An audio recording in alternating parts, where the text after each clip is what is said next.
very serious about when we go to the range. It makes you look also more professional when you're going to the range. The range officers keep an eye on you. They don't take your money and off you go. If you breathe wrong, they will come down and yell at you. But it's a good reason. This is a serious thing. They want you to take it seriously. It's not a toy.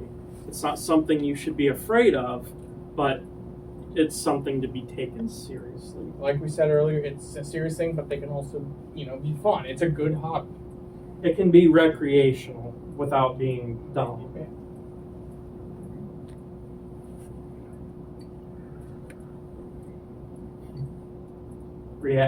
Revolvers. Moving into this, they kind of condense this down. There's single action and double action revolvers. That just means if you have to pull the hammer back before you shoot it, or if a trigger pull will move the hammer for you. Revolvers do just that. They revolve around with every cock of the hammer. You can see these little grooves in the cylinder here.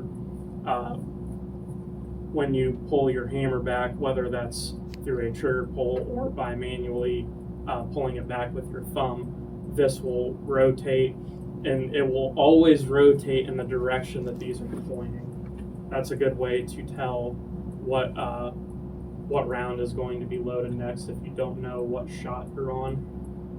It will always rotate in the direction that it's pointing, but it will rotate along the barrel. This is essentially your firing chamber. This is where all your cylinder pressure is going to be going through. Essentially, the rest of it is the same. It's just how it's loaded. A really good reason to carry a revolver over a semi-automatic, especially in a concealed carry situation, is that revolvers will never jam. It's virtually impossible for that to happen. Something could get behind the hammer.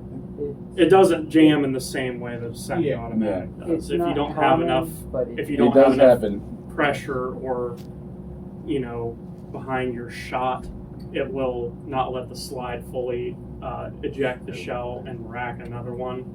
But with a revolver, say you have a misfire or it just does not shoot at all, you can pull the trigger again and it will go to the next shot 99% of the time.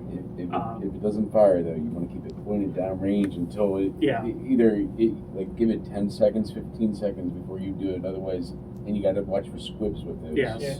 Especially if you're reloading. Also, if you carry a revolver, you feel like a cowboy.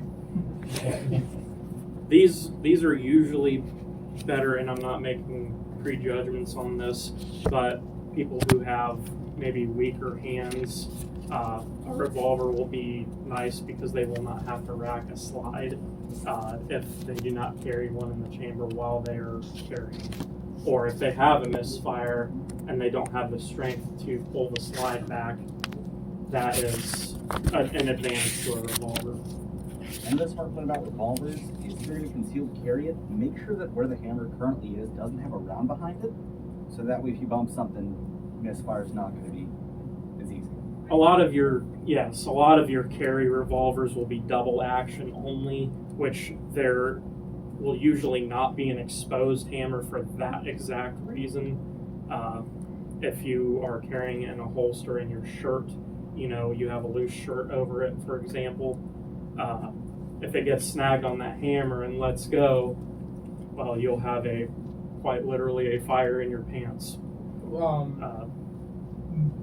If you're like me and carry appendix carries, like right in your front, and you're sitting down, it's right here. I think that's your femoral artery. Your femoral artery.